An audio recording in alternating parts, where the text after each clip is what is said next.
Fala pessoal, então vamos lá, vamos agora para a pergunta da vez. Explicar um pouquinho melhor o eixo hipotálamo, hipófise e adrenal, tá bom?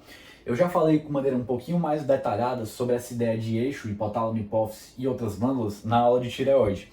Então se quiserem dar uma olhada, e lá tem na descrição, tem o corte, vocês dão uma olhada que lá eu abordo essa ideia de eixo e, enfim, de feedback também de maneira mais detalhada. Aqui eu vou passar com um pouquinho mais de velocidade para a aula não ficar muito longa, também muito repetitiva com as coisas que eu já falei em outras aulas, tá certo? Então vamos lá. Eixo, só resumindo aqui o que já foi dito em outras aulas, mas eixo dá essa ideia de conexão, um eixo que conecta diferentes estruturas. Aqui a gente tem um eixo que conecta três estruturas, o hipotálamo, a hipófise e a adrenal, nesse caso daqui, tá bom? Não é uma conexão física, pessoal, de contiguidade e continuidade, como se estivessem conectados fisicamente por um fio físico, mas é uma conexão, um eixo no sentido fisiológico, tudo bem? Então vamos lá. Começando aqui pelo hipotálamo, vamos pensar o seguinte. Eu gosto sempre de partir de uma situação real, né? Então digamos que há no corpo da pessoa um estresse físico, tudo bem? Como, por exemplo, pegar aqui um caso mais extremo, né? Mas quebrar o braço. Então digamos que eu fui lá, tava fazendo alguma atividade física, sei lá, uma coisa, quebrei o meu braço, aqui, quebrei o meu rádio, certo?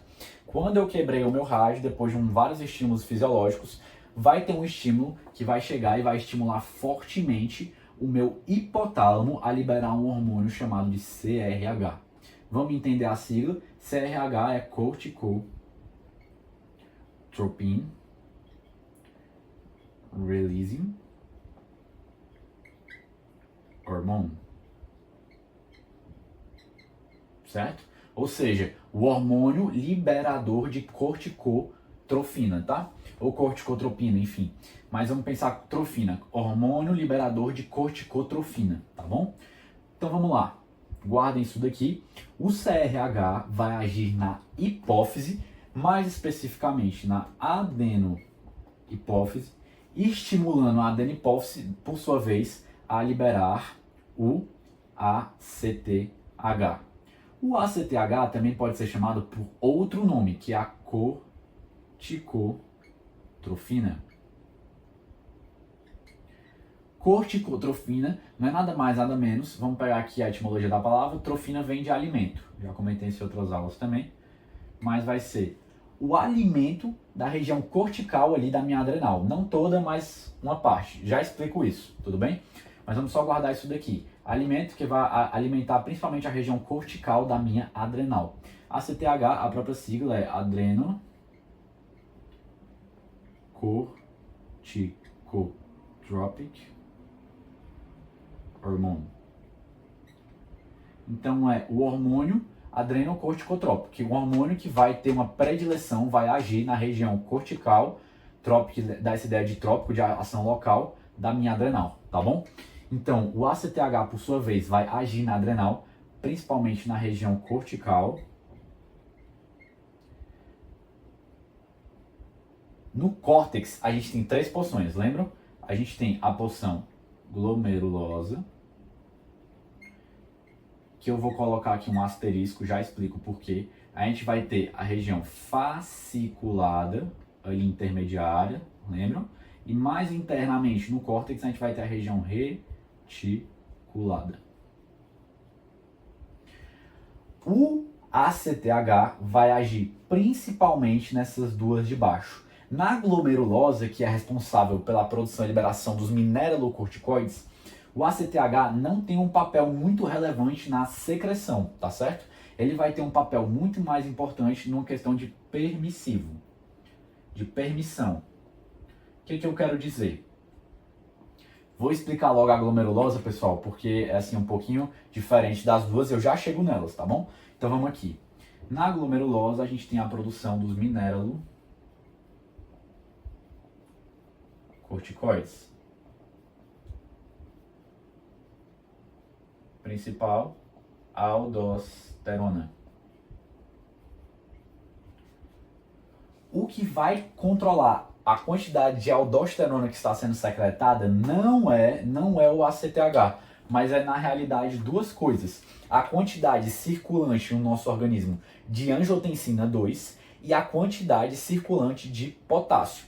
Quanto mais potássio, mais vai ser estimulado a região glomerulosa a liberar aldosterona. Quanto maior o nível sérico de potássio, porque o nosso corpo vai querer excretar esse excesso de potássio, tudo bem? E a angiotensina 2, que está relacionada com o sistema renina-angiotensina-aldosterona, quando a angiotensina 2 for formada e estiver aumentando essa quantidade, também vai ter um estímulo para a liberação de aldosterona. Por isso que é o sistema renina-angiotensina-aldosterona, tá bom? Então, o ACTH vai ter um papel muito mais de permissão. Em que sentido? Se eu tenho quantidade nula, zero praticamente de ACTH, é difícil que haja uma quantidade boa de liberação de aldosterona. Por isso que ele tem esse papel de permissão. Mas ele não tem um papel de secreção no sentido de quanto mais ACTH, mais aldosterona. Não tem isso. É mais essa questão de permissão. Precisa de um pouquinho de ACTH para que a aldosterona possa ser liberada na zona glomerulosa do córtex adrenal. Tá bom? Então eu expliquei por que esse asterisco aqui da glomerulosa. Vamos agora para as outras duas aqui. Principalmente, a principal relação do ACTH é com a zona fasciculada. A zona fasciculada, eu vou colocar um número 1 aqui, só lembrando, é aquela zona que vai ser a produção dos glicocorticoides, especialmente o cortisol. Então aqui é onde a gente vai ter a função mais importante do ACTH, que é o estímulo da zona fasciculada para aumentar a produção de cortisol. Se o cortisol, pessoal, começa a ficar em quantidades muito grandes, vai ter um feedback negativo para que haja uma diminuição do ACTH e do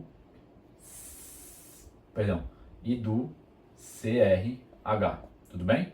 Então, vai ter esse equilíbrio também pelo mecanismo de feedback. Outra questão, se digamos o cortisol está muito baixo, vai haver um feedback, o cortisol baixo, um feedback para que haja uma maior liberação de CRH e ACTH. Aí entra aquela questão das alças, né, curta, longa, etc. Vocês podem ver isso aqui um pouquinho melhor depois no vídeo lá da tireoide, eu explico com mais calma. Mas o raciocínio é o mesmo. Se eu tenho uma baixa produção de cortisol pela minha adrenal, eu vou querer o quê? Eu vou querer um feedback para que esse cortisol aumente, para que chegue ali na homeostase, no equilíbrio. Tudo bem? Então, se está muito baixa, eu vou ter que um feedback para que a minha adenohipófise e o meu hipotálamo produzam mais ACTH e CRH. Tudo bem? Agora, digamos que o cortisol está sendo secretado em excesso, muito cortisol, muito cortisol. Então, eu vou ter um feedback, certo? Um feedback para a minha adenohipófise e para o meu hipotálamo, para que haja uma redução da liberação do ACTH e do CRH, porque eu não estou mais precisando de cortisol, já tem demais. Então vai ter esse feedback para que a adenohipófise e para o hipotálamo produzirem menos ACTH e CRH. Beleza, pessoal? Então só para finalizar aqui a explicação, falar só da zona reticulada. Na reticulada, vou botar o número 2 aqui, é onde a gente tem a produção dos gonadocorticoides. Esses aqui, por sua vez, também vão ser regulados pelo ACTH. Então o ACTH, enquanto maior quantidade, vai agir na zona, justamente na zona reticulada, para que haja uma maior produção dos gonadocorticoides. Um exemplo principal é a desidroepiandrosterona. Tudo bem? Então o ACTH também contribui aqui na zona reticulada para ter essa regulação da quantidade dos hormônios ali, gonadocorticoides, que estão sendo sintetizados e liberados. Mas o principal é a relação do ACTH com a zona fasciculada para regular a produção dos glicocorticoides, especialmente do cortisol. Beleza? Então esse aqui é o apanhado geral que eu queria fazer do eixo hipotálamo e hipófise adrenal com vocês, tá certo, pessoal? Passei um pouquinho mais rápido naquela questão do feedback, porque eu achei que vocês já estavam mais dominando devido à aula da tireoide. Então se vocês acharam um pouquinho mais difícil, voltem lá, tem a aula do eixo e vocês aplicam mais ou menos a mesma ideia. Essa ideia do feedback, sempre buscando, no caso como a gente está falando, um feedback negativo, buscando voltar ao equilíbrio, à homeostase. Beleza, pessoal?